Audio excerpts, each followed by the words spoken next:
ഇത് മാസ് മോട്ടോഴ്സിൽ നിന്നാണ് നമ്മുടെ ആക്റ്റീവ 5G സർവീസിന് വരുന്നുണ്ട്. ജനറൽ സർവീസിനെ കയറ്റിയാണ്. അപ്പോൾ നമ്മളതിൻ്റെ അത്യാവശ്യം എല്ലാ ഭാഗങ്ങളും നമുക്ക് ചെക്ക് ചെയ്യേണ്ട കിലോമീറ്റർ ആയിട്ടുണ്ട് വണ്ടി. അപ്പോൾ അതിൻ്റെ എയർ ഫിൽറ്ററൊക്കെ നമ്മൾ നോക്കുന്ന സമയത്തുള്ള എയർ ഫിൽറ്ററൊക്കെ അത്യാവശ്യം നല്ല രീതിയിൽ തന്നെ ബ്ലോക്ക് വന്നിട്ടുണ്ട് കേട്ടോ. മാറ്റിയിടേണ്ട സമയമായുണ്ട്. കാരണം എന്താ വെച്ച് കഴിഞ്ഞാൽ ഓൾറെഡി നമുക്ക് അതിനകത്തേക്ക് മറ്റേ എയർ ഫ്ലോ ബ്ലോക്ക് ആവും കാർബണിലേക്ക് കയറുമ്പോഴേ. പിന്നെ ഇപ്പോൾ നിലവിൽ വല്ല സ്റ്റാർട്ടിങ് സംബന്ധമായിട്ടുള്ള പ്രോബ്ലം ഒന്നും പറഞ്ഞിട്ടില്ല. പക്ഷേ എയർ ഫിൽറ്ററും പ്ലഗും ഈ സെക്കൻഡ് ഫിൽറ്ററൊക്കെ നമുക്ക് പൊടിഞ്ഞു തുടങ്ങിയതുണ്ട്.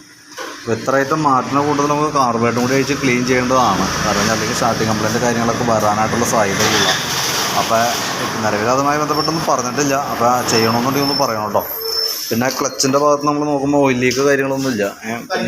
പിന്നെ അതിൻ്റെ ഈ ക്ലച്ച് ഷൂ കാര്യങ്ങളൊക്കെ നമ്മൾ ജസ്റ്റ് ഈ പിന്ന് ഇതുമ്പോൾ ടൈറ്റ് വരും. അപ്പോൾ ഇത് ഓട്ടോ ക്ലച്ചിൻ്റെ പാർട്ടാണത്. അപ്പോൾ ഈ പിന്ന് ക്ലച്ച് ഷൂമ്പോൾ ടൈറ്റ് വന്നിട്ട് അതൊന്ന് ക്ലീൻ ചെയ്യാൻ വേണ്ടിയൊക്കെ അയക്കണം. പിന്നെ അതേപോലെ തന്നെ നമുക്കതിൻ്റെ ബാക്കിലത്തെ ക്ലച്ച് പുള്ളിയുടെ ഭാഗം അതൊക്കെ ഒന്ന് ഗ്രീസ് ചെയ്യാനൊക്കെ വേണ്ടിയിട്ട് അയച്ചാനുണ്ട്. അത് വേരിയേറ്റർ ബോഡി കാര്യങ്ങളൊന്നും വേറെ കംപ്ലൈൻറ്റ് ഇല്ല. ജസ്റ്റ് ഇത് ക്ലച്ച് ശരിക്കും നമുക്കൊന്ന് ക്ലീൻ ചെയ്ത് ഗ്രീസ് ചെയ്യേണ്ട പാർട്ടുകൾ ഗ്രീസ് ചെയ്ത് റീസെറ്റ് ആക്കിയാൽ മതി. കിക്കർ വീലും നമുക്ക് ഗ്രീസ് ചെയ്ത് തരാം. പിന്നെയുള്ള വേറൊരു കംപ്ലൈൻറ്റ് എന്ന് പറഞ്ഞു കഴിഞ്ഞാൽ ബെൽറ്റിൻ്റെയാണ്. ബെൽറ്റ് ഈ സെൻറ്ററിൽ നോക്കിക്കഴിഞ്ഞാൽ അറിയാം. അതിൻ്റെ സെൻറ്ററിൽ ഓരോ ആ ലെഗിൻ്റെ ഉള്ളിൽ കൂടെ പൊട്ട് വീണേക്കാം. അത് ശരിക്കും പറഞ്ഞാൽ മാറ്റേണ്ട ടൈം ആയിട്ടുണ്ട്. കാരണം ഇതുണ്ടോ ഈ സൈഡിലൊക്കെ പൊട്ടിയതുണ്ടോ, അതായത് ഇച്ചിരി ഡീപ്പാണ്. ഇതിപ്പോൾ മാറ്റിയില്ല എന്നുണ്ടെങ്കിൽ ഇടയ്ക്ക് എപ്പോഴെങ്കിലും ഈ പറഞ്ഞ രീതിക്കുള്ള വഴിയിൽ പെടാൻ സാധ്യതയുണ്ട്. അപ്പോൾ അതുകൊണ്ട് ഞാൻ അതിൻ്റെ എസ്റ്റിമേറ്റ് ആക്കി പറയാം. അപ്പോൾ നോക്കിയിട്ടൊന്ന് ചെയ്യണമെന്നുണ്ടെങ്കിൽ ഒന്ന് റിപ്ലൈ ഇടണം കേട്ടോ. പിന്നെ അതിൻ്റെ ബ്രേക്കിൻ്റെ ഭാഗത്ത് നോക്കുമ്പോൾ നമുക്ക് കേബിൾ അഡ്ജസ്റ്റ് ചെയ്യാൻ ബ്രേക്ക് അഡ്ജസ്റ്റ് ചെയ്യാൻ ഇപ്പോൾ ഫ്രണ്ട് അഴിച്ചതുകൊണ്ടാണ് ബാക്ക് വീൽ അഴിക്കാതെ. വീലും കൂടി അഴിച്ച് ക്ലീൻ ചെയ്ത് ബ്രേക്ക് ക്യാമൊക്കെ നമുക്കൊന്ന് അഴിച്ചൊന്ന് ഗ്രീസ് ചെയ്യും കേട്ടോ. പിന്നെ ഈ കാർബറേറ്ററിൻ്റെ കേസ് ഒന്ന് പറയാൻ മറക്കരുത് കേട്ടോ. പിന്നെ അത് ഇവിടെ ചോക്കിൻ്റെ കേബിളിൻ്റെ സ്ലീവൊക്കെ പൊട്ടിയാൽ നിൽക്കുന്നത് കേട്ടോ.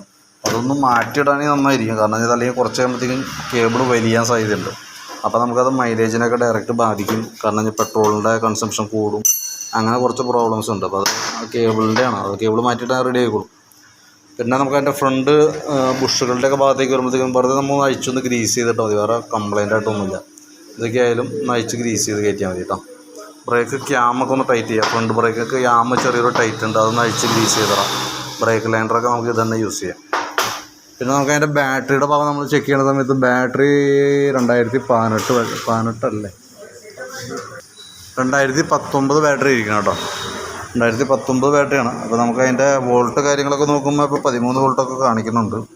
ലോഡ് കൊടുക്കുമ്പോൾ ഇച്ചിരി ലോ ആയിട്ട് ഉണ്ട്. എന്നാലും കുഴപ്പമൊന്നുമില്ല. നമുക്കത് കംപ്ലൈൻറ്റ് എന്തെങ്കിലും കാണിക്കുകയാണെന്നുണ്ടെങ്കിൽ അപ്പോൾ നമ്മൾ ജസ്റ്റ് നോക്കിയാൽ മതി. ഒരല്പം ചാർജ് ലോഡ് ചെയ്യുന്ന സമയത്ത് ഡിസ്ചാർജ് ആയിട്ട് വന്നുണ്ട്. 2019 ബാറ്ററിയാണ്. ഏകദേശം അതിൻ്റെ ലൈഫിലേക്ക് എത്തിക്കൊണ്ടിരിക്കണം. പ്ലഗ് ജസ്റ്റ് നമുക്കിപ്പോൾ എയർ ഫിൽറ്റർ മാറുന്ന കൂട്ടത്തിലാണ് മാറ്റിയിടണമായിരിക്കും നല്ലത് കേട്ടോ. പിന്നെ എഞ്ചിൻ ഓയിലിൻ്റെ കേസ് പറഞ്ഞിട്ടില്ല. ജസ്റ്റ് ഓയിൽ നമ്മൾ നോക്കുന്ന സമയത്ത് ഉണ്ടല്ലോ അതിനകത്ത് ലെവൽ കാര്യങ്ങളൊക്കെ ഉണ്ട്. പക്ഷേ ഓയിൽ നമുക്കിത് കിലോമീറ്റർ നമുക്ക് കളർ നോക്കിയിട്ട് പറയാൻ പറ്റില്ല. ഏകദേശം ഒരു 3000 കിലോമീറ്ററൊക്കെ ഓടിയിട്ടുണ്ടെന്നുണ്ടെങ്കിൽ നമുക്കത് മാറ്റി കളയാം കേട്ടോ. കാരണം ഓയിൽ ചേഞ്ചിൻ്റെ കേസൊന്നും ജോബ് കാർഡിനകത്ത് നമുക്കിവിടെ രജിസ്റ്റർ ചെയ്തിട്ടില്ല.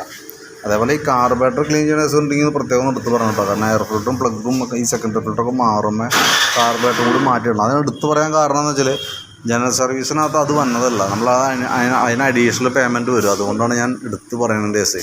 കാരണം നമുക്ക് ഏകദേശം ഒരു 375 രൂപ അതിന് മാത്രം ചിലവ് തന്നെയുണ്ട്. കാർബറേറ്റർ ക്ലീനിങ്ങും അതിൻ്റെ ക്ലീനറും എല്ലാം കൂടി വരുമ്പോൾ ഏകദേശം ഒരു 300-375 രൂപ അടുത്ത് നമുക്ക് ചിലവ് വരും. അപ്പോൾ ഞാനൊരു എസ്റ്റിമേറ്റ് ആക്കിയിട്ട് ഞാൻ പറയാം. അതായത് ബെൽറ്റിൻ്റെ കേസ്, ബെൽറ്റും air filter, plug, secondary filter, engine oil കൂട്ടല്ലോ കേട്ടോ. എഞ്ചിൻ ഓയിലിൻ്റെ കേസ് നോക്കിയിട്ട് പറഞ്ഞാൽ മതി. അപ്പോൾ അത്ര ഐറ്റംസൊക്കെ കൂട്ടിയിട്ട് ഞാൻ അതിൻ്റെ ഒരു എസ്റ്റിമേറ്റ് പറയാം. അപ്പോൾ കാർബറേറ്റർ ക്ലീനിങ്ങിൻ്റെ കേസ് മാത്രം ഒന്ന് പ്രത്യേകം പറയണേ. അത് പറഞ്ഞാലും നമ്മൾ അയക്കുള്ളൂ. ഓടിച്ച് നോക്കുമ്പോൾ വേറെ കംപ്ലൈൻറ്റ് ഇല്ല. കിട്ടുള്ള സ്റ്റാർട്ടിങ് കംപ്ലൈൻറ്റ് കാര്യങ്ങളൊന്നും കിട്ടണില്ല.